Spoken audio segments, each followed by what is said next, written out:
Қайырлы күн. Бүгін біз математика пәнінен 114-ші сабақты қарастырамыз. Бөлшектерді салыстырамыз. Бөлімдері бірдей бөлшектерді қосып, азайтамыз. Бірінші есепке назар аударайық. Табиғатта су қай жерлерде болатын туралы мәліметтерді қара, сандық мәліметтерден теңсіздік құр дейді. Яғни табиғаттағы су мұздықтарда, өзендерде, көлдерде, топырақта және атмосферада кездеседі екен. Мұздықтардағы су 24.064.000 куб метр кездеседі екен. Өзендерде 2120 куб метр, көлдерде 176.400 куб метр, топырақтағы судың ылғалы 16.500 куб метр екен. Ал атмосферадағы су 12.900 куб метр екен. 24.064.000 куб метр үлкен 176.400 метр кубтан. Яғни мұздықтардағы су көлдердегі суға қарағанда көп екен. 12.900 куб метр кіші 16.500 куб метрден. Яғни атмосферадағы су топырақтағы ылғалға қарағанда аз екен. 2120 куб метр кіші 12.900 куб метрден. Яғни өзендердегі су атмосферадағы суға қарағанда аз екен. Келесі екінші есепке назар аударайық. Бөлшектерді салыстыр дейді. 15-тен 2 кіші 15-тен 4. Себебі бөлімдері бірдей, қайсының алымы үлкен, сол үлкен болады. 1 бүтін артық 16-дан 5-тен. 1 бүтін 16-дан 16-ға тең. Сондықтан 1 бүтін артық болады екен. 2 бүтін 9-дан 3 артық 9-дан 3-тен. Өйткені 2 бүтін бар бұл жерде. 9-дан 8 артық 20-дан 8-ге. Неге? Өйткені алымдары бірдей, бөлімдерінің қайсысы кіші болса, сол үлкен болады. Келесі 7-ден 3 кіші 4-тен 3-тен. Бұл жерде 4-тен 3 үлкен болады. Өйткені алымдары бірдей, бөлімдерінің қайсысы кіші болса, сол бөлшек үлкен болады. 7-ден 2 және 7-ден 6. Бұл жерде бөлімдері бірдей 7, ал алымдарының қайсы үлкен болса, сол үлкен болады. Яғни 7-ден 6 үлкен екен. Келесі үшінші есепке назар аударайық. Суреттер бойынша аралас сандарды жаз дейді. Бірінші фигура 8 бөлікке бөлініпті. 8 бөліктің 8 бөлігі де боялған екен. Оны 8-ден 8 деп жазамыз. Оған қосамыз. Екінші фигура 8 бөлікке бөлінген, оның 2 бөлігі боялған. Яғни 8-ден 2 бөлшекті. Тең болады. 8-ден 8 бөлшегі 1 бүтінге тең. Сондықтан оны 1 деп жазамыз. 1 қосу 8-ден 2. Тең 1 бүтін 8-ден 2 болады. Келесі әсіне назар аударайық. Бұл жерде бірінші фигура 6 бөлікке бөлінген екен.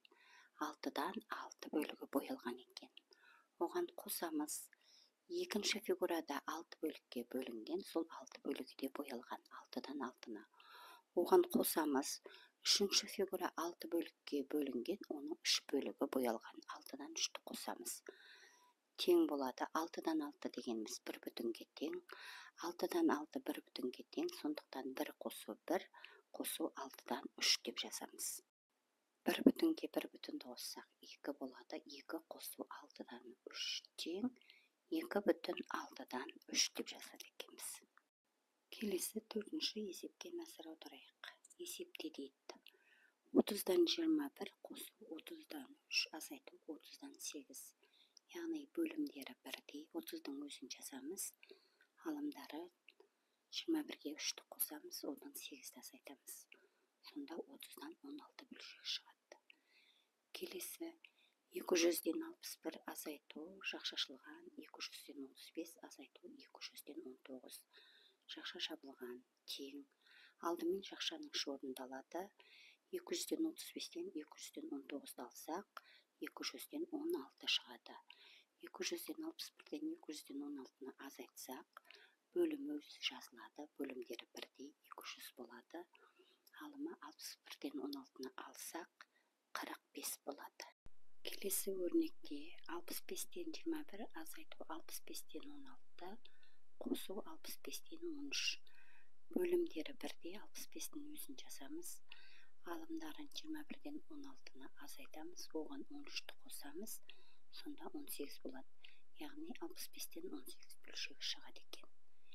Келесі өрнек 30-дан 21 азайту, жақша ашылған, 30-дан 1 қосу 30-дан 9, жақша жабылған, тең.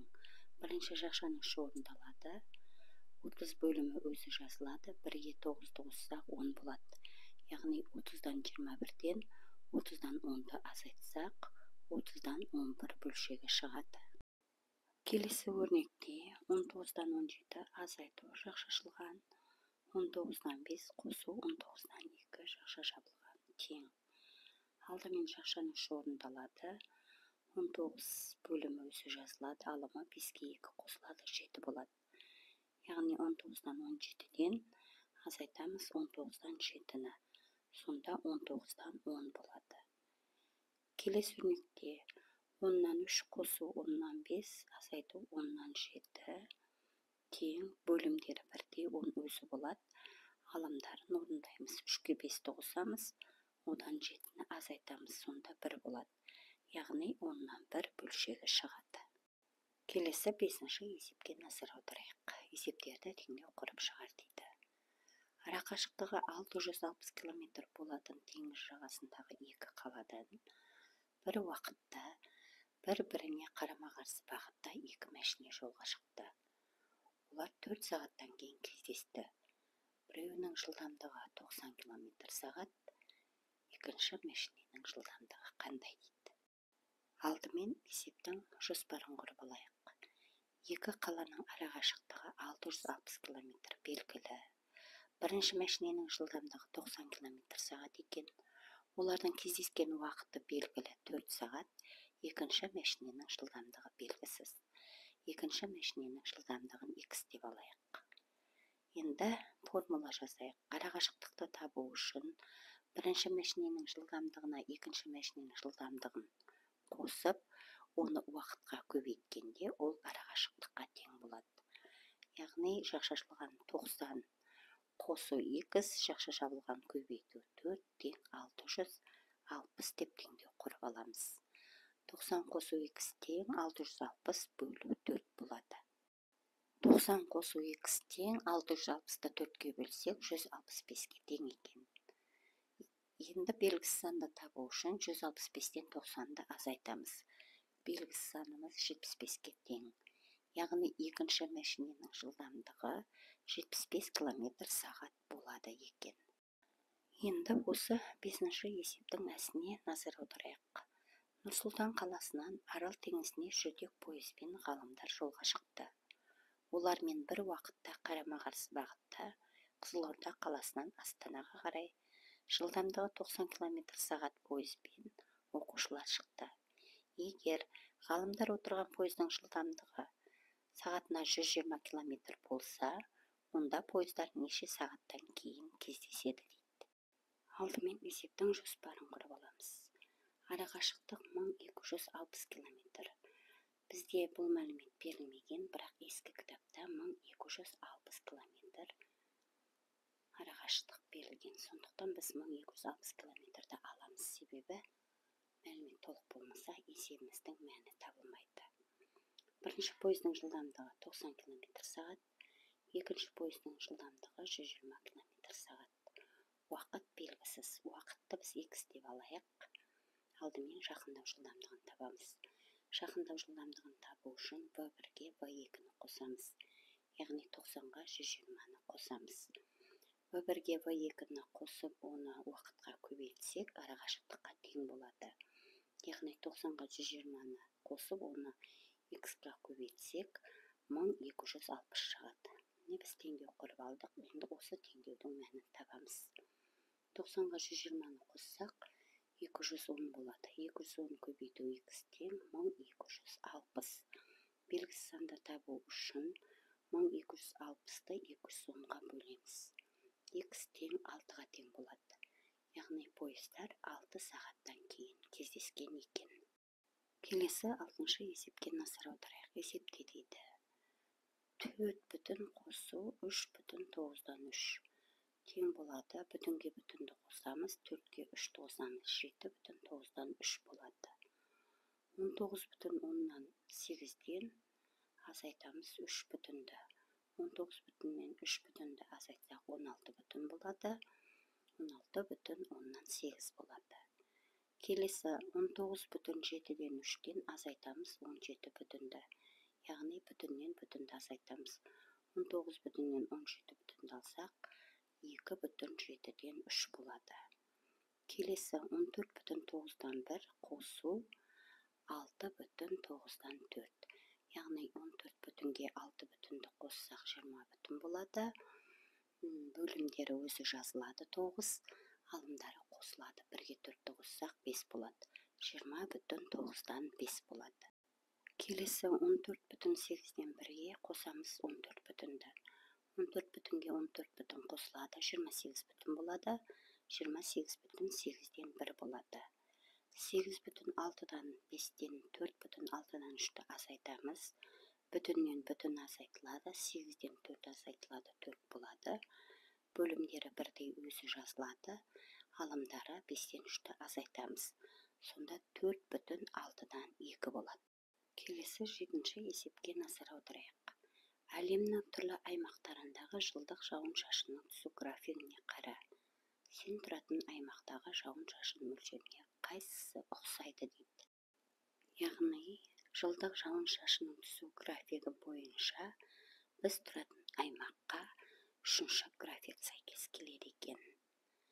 Яғни, жауын-шашынның мөлшері ұқсайды екен. Бұл график төмен жағында айлар берілген, жанында жылдық жауын-шашынның мөлшері миллиметрмен берілген екен. Сол бойынша анықтап шығайық. Қаңтар айында 150 миллиметр жауын-шашын түседі екен. Ақпан айында 160, наурыз айында 170, сәуір айында 160, мамыр айында 160, маусым айында 150, шілде айында 155, тамыз айында 200, қыркүйек айында 190, қазан айында 185, қараша айында 190, ал желтоқсан айында 185 миллиметр жауын-шашын түседі екен. Келесі 8-ші есепке назар аударайық.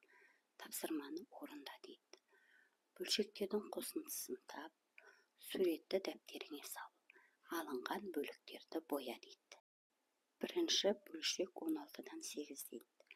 Яғни мына фигура 16 бөлікке бөлініп, оның 8 бөлігі жасыл түспен боялған екен. Келесі бөлшек 16-дан 3 дейді. Яғни осы 16 бөліктің 3 бөлігі сары түспен боялған екен. Келесі бөлшегіміз 16-дан 2 дейді. Яғни 16 бөліктің 2 бөлігі көк түспен боялған екен. Енді осы бөлшектерді қосайық. 16-дан 8 қосу 16-дан 3 қосу 16-дан 2. Яғни бөлімі өзі жазылады 16, алымдары қосылады 8 қосу 3 қосу 2, 13 болады. Яғни 16-дан 13 бөлшегі шығады екен. Келесі 9-шы есепке назар аударайық. Кестені пайдаланып есепті шығарып көр дейді. Әкесі 35 жаста, ал баласы Арман 10 жаста. Неше жылдан кейін әкесінің жасы Арманнан 2 есе үлкен болады дейді. Яғни біздің есепті шығаруымызға осы кесте көмектеседі екен. Кестеге қарайық. Әкесі 35-те болғанда Арман 10-да болды. Ал әкесі 40-та болғанда Арман 15 жаста болады. 15-ті 2 еселесек, онда ол 30 болады. Бұл әкесінің жасынан кіші, яғни бұл келмейді екен. Ендеше әкесінің жасына тағы 5 жас қосып көрейік. 40-қа 5-ті қоссақ 45. Әкесі 45-те болғанда Арманның жасы 20-да болады. 20-ны 2 еселесек 40 болады. Ол 45-ге жетпейді. бұл да болмайды екен. Тағы да әкесінің жасына 5 жас қосып көрейік. 45-ке 5-ті қоссақ 50 болады. Ал Арманның жасына 5 жасты қоссақ, 20-ға 5-ті қоссақ 25 болады. Яғни Арман 25-ке келді, оны 2 еселесек, ол 50 болады екен. Яғни Арман 25-ке келгенде, әкесі 50 жаста болады екен. Келесі 10-шы есепке назар аударайық. Теңдеулерді шеш дейді. Мұндай бөлшек түрінде берілген күрделі теңдеулерді шешу барысында алдымен қосымша есептеулерді есептеп, теңдеулерді ықшамдап аламыз. Теңдеулерді ықшамдап алғаннан кейін теңдеудің түбірін табамыз. Одан кейін теңдеуді тексеріп шығамыз. Достар, бүгінгі сабағымыз ұнаса, осы каналға тіркеліп, лайк басып, пікір білдіріп кетуді ұмытпаңыздар. Сонда келесі сабақтың есептері, жауаптарымен сіздерге көрініп